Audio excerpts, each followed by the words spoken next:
हुकूमत की तश्कील आखिरी मरहले में कायद ऐवान यानी वजीर आजम का इंतखाब कैसे होगा ये हम आपको तफसीली बताएंगे, लेकिन इससे पहले चैनल को सब्सक्राइब करना ना भूलें, लाइक करें, कमेंट करें और बाखबर रहने के लिए बेल के आइकॉन को क्लिक करें। कौमी असेंबली में rules of procedure and conduct of business 2007 के दूसरे शेड्यूल के मुताबिक वजीर आजम का इंतखाब अराकीन कौमी असेंबली की जानिब से किया जाता है। वजीर आजम के इंतखाब में हिस्सा लेने वाले उम्मीदवार को इंतखाब से एक रोज कबल दोपहर 2 बजे तक कागजात नामजदगी जमा करवाने होते हैं, जिसके बाद नए मुंतखब स्पीकर कौमी असेंबली इन नामजदगियों की जाँच करते हैं। अगर कोई उम्मीदवार इंतखाब से कबल अपने कागजात नामजदगी वापस लेना चाहे तो वो किसी भी लम्हे वापस ले सकता है।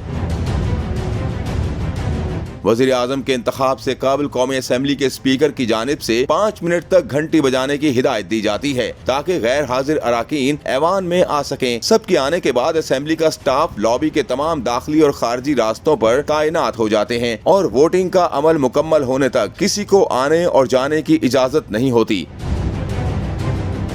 कौमी असेंबली के स्पीकर की जानिब से नामजद उम्मीदवारों के नाम को असेंबली अरकान के सामने पुकारा जाता है और फिर दूसरे शेड्यूल में मौजूद तरीक़ाकार के जरिए इंतखाब का अमल आगे बढ़ाया जाता है। वोटिंग का अमल खुफिया नहीं होता। स्पीकर की जानिब से अराकीन असेंबली से कहा जाता है कि वो अपनी मर्जी के मुताबिक उम्मीदवार को वोट देने के लिए एक दाखिली मकाम से जाकर शुमार कुनिंदा के पास अपना वोट रिकॉर्ड करवाएं। जैसे मिसाल के तौर पर अगर 2 उम्मीदवार हों तो स्पीकर कहेगा कि जो उम्मीदवार अलिफ को वोट देना चाहता है वो लॉबी अलिफ में जा सकता है, जबकि जो उम्मीदवार बे को वोट देना चाहता है वो बे लॉबी में जा सकता है। अगर 3 उम्मीदवार हैं तो एक लॉबी सी भी हो सकती है। इसके बाद मुतल्लिका लॉबी में दाखिले के बाद शुमार कुनिंदा की डेस्क पर पहुंचकर हर रुकन असेंबली अपना डिवीजन नंबर पुकारता है जो उसे कानून के तहत दिया गया होगा, जिसके बाद शुमार कुनिंदा डिवीजन फहरिस्त में उस रुकन असेंबली के नंबर पर निशान लगाएगा और साथ ही उसका नाम पुकारेगा। अपना वोट रिकॉर्ड करवाने के बाद वो रुकन असेंबली तब तक चैम्बर में दाखिल नहीं हो सकेगा जब तक दोबारा घंटी नहीं बजाई जाती।